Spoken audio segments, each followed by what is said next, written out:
Irish is of the now. It's of the now. Isn't it? It's of the moment. It's around us all the time more than ever. And so Céin Fáinnach nú sáidin with our cúpla focal.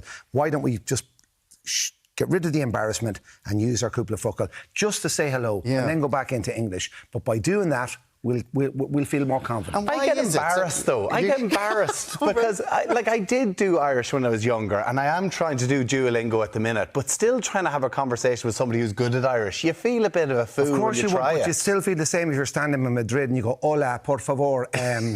Dos cervezas. ¿Dónde está the station of the train? I know, but that's expected in Spain. In Irish, we're nearly expected to know But the Irish language will not give out to you, Tommy. The teacher is not there anymore to say, no, you don't know it. The Irish language would never discriminate if you don't know the Muncanilach, the Amsharoshnoch or the past tense.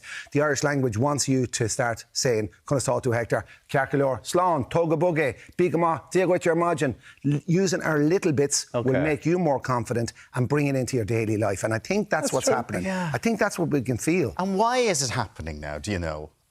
It's such a mystical, magical, rich, historical, powerful thing that's been in our land for generations and hundreds of years. Because what happened with the invaders and the colonisers coming in from across the water, like they've done all over the world, the language was suppressed, pushed away, and it almost was made invisible.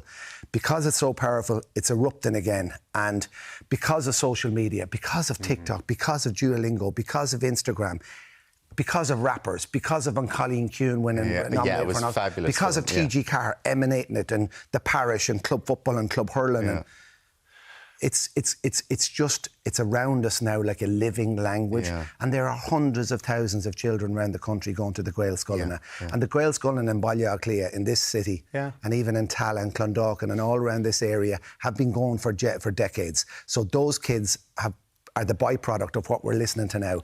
The content creators, the documentary makers, the rappers from Belfast, the rappers in Dublin. And everything is it's this sort of big movement of pride and saying, right, I'm not embarrassed anymore about my cúpla focal.